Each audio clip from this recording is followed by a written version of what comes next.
Welcome to the Multi-Family Marketers Podcast. I'm your host, Josh Grillo, co-founder here at Resident 360. And I am also joined by my co-host, Miss Caroline Mills, currently sitting in North Carolina this morning. Caroline, how are we doing?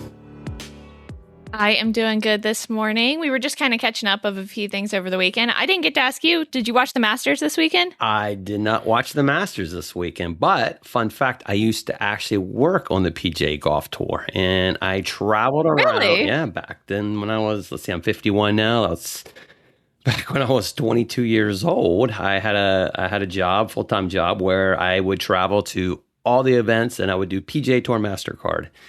And I didn't know that. Yep. It was a fun time in my life, but it was a lot of driving. So we would drive cross country. Yeah. I think we did about 70% PGA Tour events and then 30% senior tour events. So it was a lot of fun. Oh, very cool. Very cool. Yeah, me and my family watched this weekend, but you were actually telling me about the Artemis 2 landing being out in your area. Yeah, it was kind of interesting. Friday night, my kids are into sailing, and they're on the racing team, and we were at sailing practice on Friday night. But we were basically sitting in the boat, which is right on the edge of the San Diego Bay, and just everybody's eyes are up in the sky trying to see if they can see something. It was a little bit marine layer, a lot of cloud offshore and stuff like that. You could see the jets taking off and circling out there, but it was still a pretty neat event. There was a lot of traffic all throughout San Diego. All the beaches were crowded with everybody looking up in the sky. So kind of a really, really unique and just interesting and fun thing that kind of happened Friday night. So super exciting. Absolutely. Yeah, that is exciting. Yeah, good stuff. Anyway, let's jump into today's show. Caroline and I were talking. We were thinking about it, and we're like, we haven't done any podcast episodes on email marketing. Now, I think we've kind of mentioned it here and there, but we haven't really done any deep dives. And it is something here at Resident 360 that we are doing a lot of for our clients. So I thought it'd be a good idea if we just kind of go through the process. Some of the stuff you're seeing, Caroline, I know we've had a lot of success with it in terms of generating leads and getting occupancy up, actually using email marketing. So I'm going to kick it off. And just a really simple question, Caroline. Why email marketing and why now? I mean, email's been around forever. And, there's people that do it in all different makes and models. But why now? Yeah, absolutely. So email is definitely owned marketing. And what that means is you really are in control of it. So this is one of those things where you are not relying on algorithms like social media.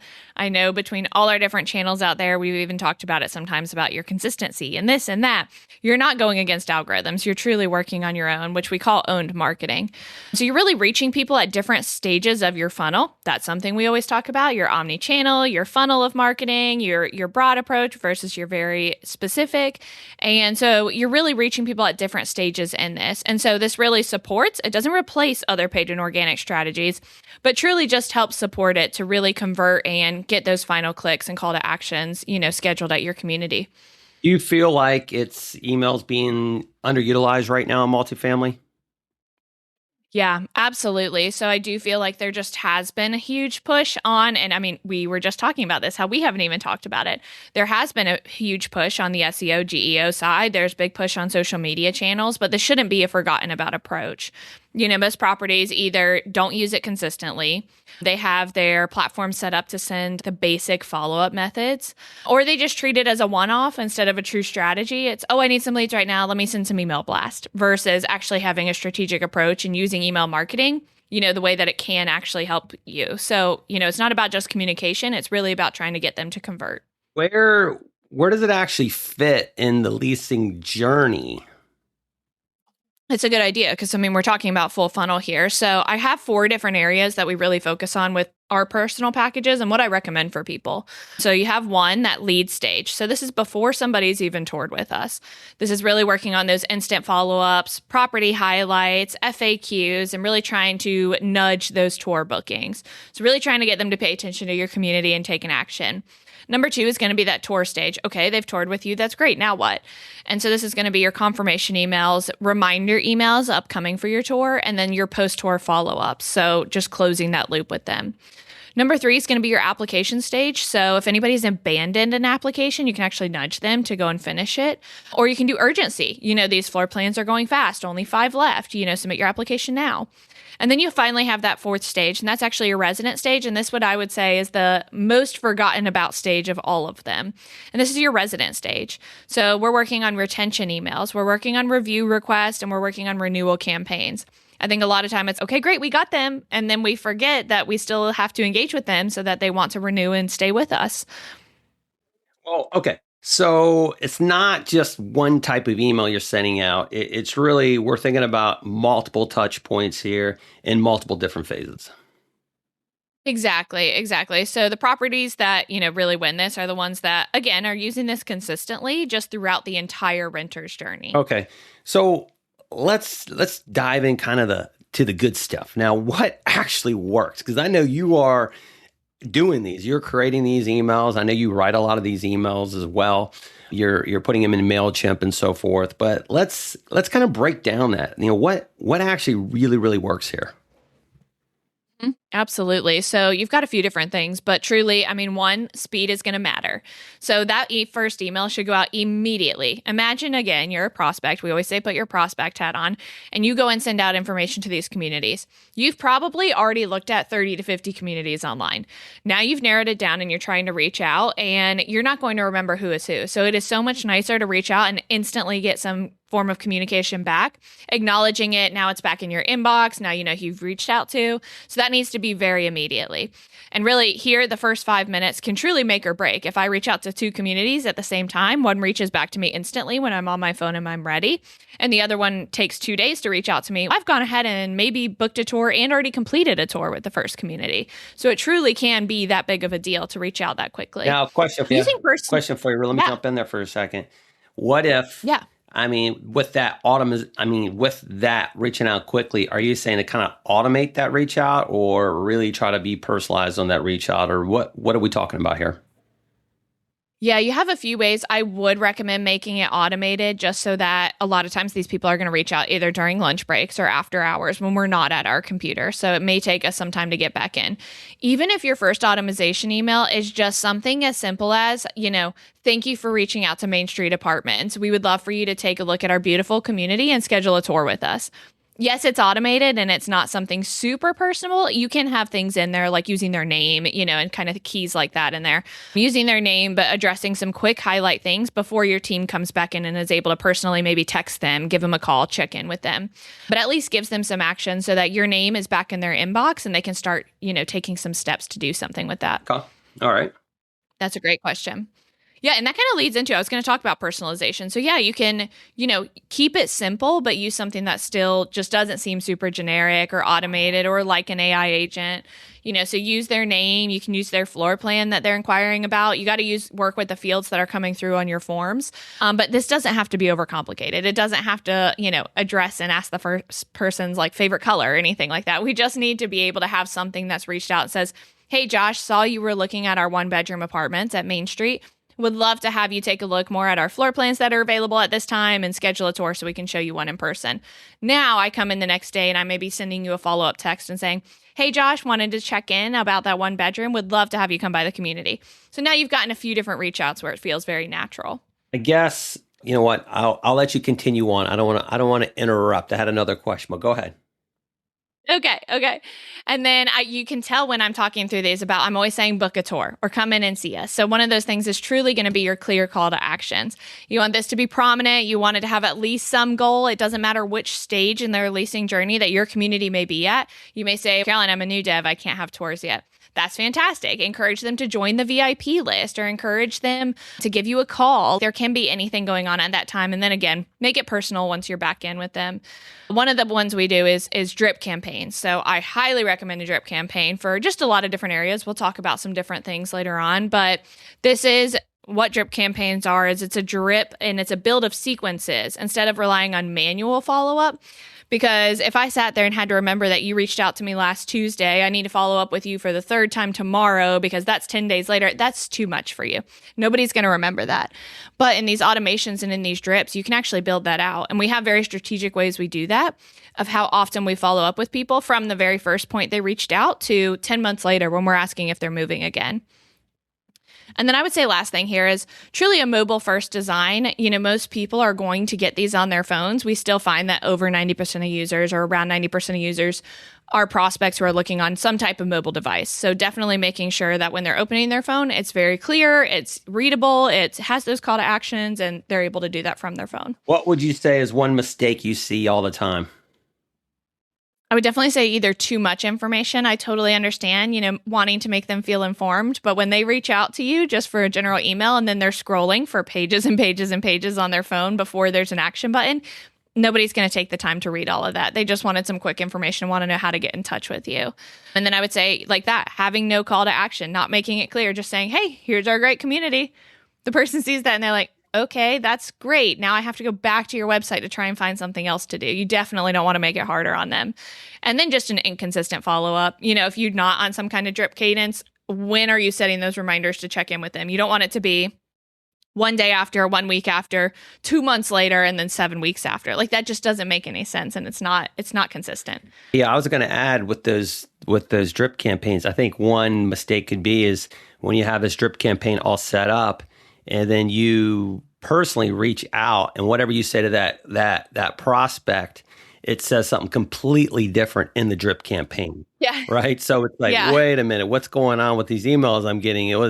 It's telling me this. I already talked to the agent on site, and I've already got a tour scheduled. So, how do you get around that? Yeah, that can absolutely happen. And we've even seen that with some of the AI agents out there. They deploy the AI agents. So the AI agents are following up, and then the team was jumping in and following up. And so these people were getting, I think we pulled for one property, somebody 20 emails in 2 weeks. And then we're like, oh my God, that's overload. If you saw that, you'd be like, oh my gosh, stop contacting me. And you would choose to unsubscribe from someone like that. So you do need to make sure that your team is completely mindful and aware of what's going on in the background. They may not know. If you have a new leasing consultant, they may not know that these AI agents or that these drip campaigns are in place. Make sure they understand what they're doing and how they're following up. Make sure they can read them or that they see them going out. And then make sure, I always say, mix up your communication channels. That's always a great one, because if you've got a drip campaign, it's going to go by the emails. That's just what it's going to do. It's going to stick with the emails.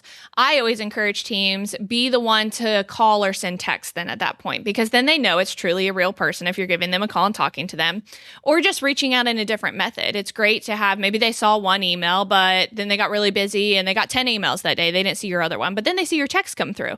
Now we're really mixing up that method of communication, and you're less likely to say something either the same or the opposite of what your drip says. So you really want to have intelligent drip campaigns. That's kind of the idea, right? You need to have them set up, written in a way that if you do, or when you do personal reach out, you're not sounding like off, like off topic or whatever compared to what's been already said through a drip campaign, right? So. Yeah, absolutely. They're not conflicting it. Yeah. Or like when you're building out your drip campaigns, we have this question from teams a lot. They'll be like, I really need to push my B2 floor plan. And I'm like, I get that, but that's not great to do in your drip campaign, because what happens next week when all these people are lined up for your drip campaign and your B2 is completely gone? Now you've got 45 emails going out in 1 week about the B2 when you don't have any B2s. So, there's ways we talk about floor plans versus amenities versus, really living in the life at your community that aren't going to stop the team from doing what they need to do on site. What about resending to unopens? Is that, again, I know we do that at Resident 360 with the newsletter that we send out, and sometimes we're sending out the podcast episodes and stuff like that. But is that something that should be done in these intelligent drip campaigns? Should we be, sending out, we have a batch of emails that go out. We see that there was an open rate of, let's say, 40%. And then what happens to the rest of the people that didn't open it? Are we going to resend that out to them or just let it be? It's a good question. And I would say it can be really depend on the property and the community, what stage they're at, and what your drip is. There's a difference between a lease up drip campaign. If my building isn't open for 6 months, I'm not going to follow up with them every 3 days in the beginning. That just doesn't make sense. Even if they wanted to lease, there is nothing for them to lease. So if I'm only sending one email a month for a property that's opening 6 to 8 months from now, I don't see a problem in, reaching out to them if they haven't opened that, because it's only going to hit them maybe twice in a month. And then we're just staying top of mind. But if your drip campaign follows up with, maybe it's like focused on really needing to lease right now, I've got all these open vacancies, and you're following up with them on day 1, day 3, day 5, and day 7. I would not incorporate it at that time then, because by the time it sends them a follow-up from 1, they're already getting drip 3. Then they're already getting drip 4. I get it. Yeah. So then now they've got 10 emails and they're like, oh my gosh, I get it. Yeah, they could have. So the understanding is somebody may not open email 1 of the drip campaign, but they end up opening email 2, which we're automatically resending off of email 1. So yeah, I totally understand how that can just blow up in your face. It can get messy very quickly. Yeah, and I can totally see it. Yeah, because you're mailing a sequence versus a one-off. So that makes Yeah, and you may say, what if it is struggling and it is at 30 or 40%?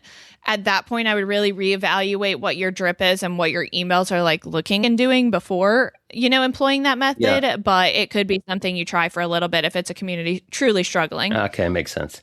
All right, so I know you've built out some pretty structured email offerings. Can you kind of walk me through those, how those work? Yeah, there's really 3 main ones, and I've kind of addressed a couple of them, by name in here when we've been talking, but I like to focus around lease ups. We call it a lease up accelerator, and then we call it lead nurturing. I'll go kind of through what the difference is between those, and then resident retention. So number 1 being lease up and lead nurturing, you would say, okay, we need to nurture those leads coming into a lease up. Yes, but the structure is very different. Like I just said when we were talking about the timeline, when a lease up opens, and I'll even go shorter, I'll even say 3 months, you open in 3 to 6 months. You don't need to follow up with people right as consistently in the beginning. You're really doing groundbreaking. You're announcing that a new amenity is built. You're announcing that the clubhouse is now open. And so a lot of times you're not even going to have legally. I mean, you're not able to start accepting applications until a certain amount of time before your doors open. So pushing people right in the beginning and treating that as somebody who is at 80% struggling with occupancy issues, it's just 2 completely different beasts. So you have completely different drip sequence and kind of what you're trying to target. So in a lease up, you're really focusing on, driving that traffic and urgency to the website, keeping them informed about new things coming to the community. Where are the phases at? When are you opening? Because someone's going to reach out and be like, oh, I'm moving next spring. Let me see what's happening here. They're going to want to know if all of a sudden now you're not opening till summer. Or maybe it's vice versa. They weren't ready to move in yet, and now you are open in summer, and so it works for them. Giving them sneak peeks that you release to them before you put on social media is one of my favorite things. Look at our new interiors that were just installed and how beautiful these are. This is a sneak peek just for you. When you put things like that, especially in your subjects, like sneak peek, your eyes only, that's going to catch somebody and they're going to open it a lot quicker. And then you've got your lead nurturing. So that is your people who are at that 75, 80, maybe even 90%, depending on where you're at. And you need to push and get people into vacants that are already there. You're already built. You're a stabilized community in the sense of you don't have any construction going on. And so your focus here is converting existing leads and having that consistent follow-up sequence. So in that first week, I may reach out to them 3 or 4 times. I'm doing immediately after, I'm doing a couple days later, and I'm doing a week later. That's where I'm really trying to stay top of mind, because these people are actively looking and I've actively got things for them to lease. And then you have the last one, which I always said is, one of my favorites that is always missed out on, is your resident retention. And we focus on reputation here too. So this is really focused on keeping residents and generating reviews, sending out renewal reminders, and then just really engagement emails, getting them involved in the community. So you can kind of see from all this, email isn't really a one size fits all. It really should match the property and its goals. You come up with these names yourself: the Lease Up Accelerator, Lead Nurturing Essentials, and Resident Retention Reputation Builder. Were those your ideas? Some help back in the beginning when trying to name them. I knew the 3 areas I wanted, and then I was like, okay, I know I want, something to work at stabilization. So I did have some help kind of creating some good names with those. But yeah, those are the names of our current packages. I like those names, and you got to definitely bucket out, which is really nice. So let's dive into results. So how does email actually impact the leasing performance? I do think one of the nice things is here is when we're collecting those lead forms, it's very easy to follow up, right? Versus a Google Ads or a geofencing. Like we have their name, we can see if they're opening the emails, and then we can see if they end up leasing with us. So it is a really good cross comparison there to be able to check it off. But you're really wanting to focus on improving that lead to tour conversion. So if it's something you're struggling with, something tells me when they reach out to you, you're not giving them enough ways to schedule a tour with your community. You're reducing missed opportunities. Again, just having that automated where the team isn't having to remember this, or maybe you're short staffed, and then keeping your property top of mind. We talked about that one. So you can see in all of those different things how it itself fits in all of the lead funnel there. And so, really back to it is, more follow-ups are going to increase more tours, and more tours would equal more leases. So if you're paying for your leads, but you're not nurturing them, you're just leaving open leases there on the table. Yeah. So the idea is, if you got a multifamily property, you need to be doing some sort of email marketing because you're getting leads. You constantly need leads year round. And if you're not doing anything to nurture these leads, you are literally leaving money on the table. And that's where your email marketing fits into your marketing strategy, right? Absolutely. And it does more than just, I think a lot of times people are going to think top of mind and they're going to say, okay, it tells them to schedule a tour. We like to use these very strategically where it's out of the box, where it's not just click here to schedule a tour. Glad to see you. We've got this community that sits right up on the lakes in Michigan. And you actually have boat docks that come with your apartment. Very upscale, very classy. It's very neat property. And so one of our emails in the drip campaign is we're all about selling the life of what it's like to live at this community. So we actually do that in one of them. We say, imagine yourself a day in the life. And it says, imagine you're walking out from your apartment to your boat dock. You got a coffee in your hand. And like we're telling a story here. It's one of our highest opened emails on it because people are getting something that's different. It's not just click here to see a floor plan and schedule a tour. So you can use these in really very creative ways that the on-site team is just not going to have time to sit there and type up and create, when they're in the middle of trying to lease in tour apartments. So it's not always buy my stuff emails. Right. Right. When you have a unique product, you really need to tell the story. Yeah, you're putting some personality in there. You're using the storytelling. Obviously, you got to have a property that allows for a nice story. Okay, that's great. So anybody that's listening that wants to improve their email marketing strategy right now, this week, what are some quick wins for them? Absolutely. I would say 3 quick wins would be 1, setting up an instant lead response email. So again, you can do this on anything, even on a very personal, you say, Caroline, I don't have a CRM. How am I going to do this? You can go ahead and do this. You can have instant kickbacks that go ahead and tell someone that you've received their email and you're going to be reaching out to them soon. And then I would say, if you have the ability to create a 3 to 5 email follow-up sequence. And then 3 is make sure you have that clear call to action on every email. If you've done all these things and you've got a little extra time for a 4th, I would throw in audit those current emails. Are they actually helpful, or is it just one of those kind of examples we talked about, just throwing a bunch of information out there and not doing any of these things?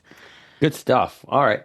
So one thing I want to touch on really quickly is, and I don't know if we discussed it, is new developments. So new developments are a big area where we see that there's not a lot of email marketing being done, and you have to nurture that list to make sure you have a large list of prospects for when you open. You want to just touch base a little bit on that, Caroline? Yeah, absolutely. I think it's one of those things when you say, I don't have a team, but I need to get a splash page up. I need to put a join our VIP list, but I don't have anyone to nurture those. I don't have a community manager. So you definitely want something. This is where, definitely that automation is going to come into play and checking in with them. And like that, even if, say, you don't even have any photos to share with them, but just staying top of mind. They reach out to you in February, but you're not leasing until July. Okay, great. Let's stay top of mind for them and email them once a month with some quick updates before my team is able to take over. So definitely making sure that they're just not forgotten about, because no one's going to remember a lead they submitted 6 months ago. And then you come into their email and they're like, I don't know who this is. Who are these people? Yeah, I always thought that with new developments, bringing the person, the prospect, the person that's interested along for the story, right? So telling your story with your property, right? And it could be as simple as, the new windows just got put in, take a quick snapshot of the windows, and then that goes out to that email list, that interested email list you have for that community. Or, the pool just got poured, or whatever it is, right? Mm-hmm. Just one quick snapshot email that goes out with a picture that just keeps them updated. And then when you do have say hard hat tours or whatever it is, you have a list of prospects that you can pull from. Those are your people that you are emailing about that, hey, you are ready. You're ready to start touring this community. So I think it's super, super beneficial. Absolutely. And anybody that has a new development should definitely have a splash page up that's able to capture emails and be email marketing to these people. All right, 100%. Caroline, this has been super helpful. I know this was a topic that we've been wanting to talk about. We finally kind of knocked this one out. And I know we'll be back next week. I think our topic is geofencing, correct? Is that what we're talking about next week? Yes. Perfect. Yep. All right. We're going to talk about some geofencing. Yeah. So everybody, appreciate you listening to the show today. If you found this helpful, please share this, subscribe, hand it out to your team. Help us grow the show and listeners as well. And we appreciate you as always. And we will see you next week with a new topic, geofencing, on the Multifamily Marketers Podcast. Thanks, Caroline. Take care. Thank you, guys. Bye.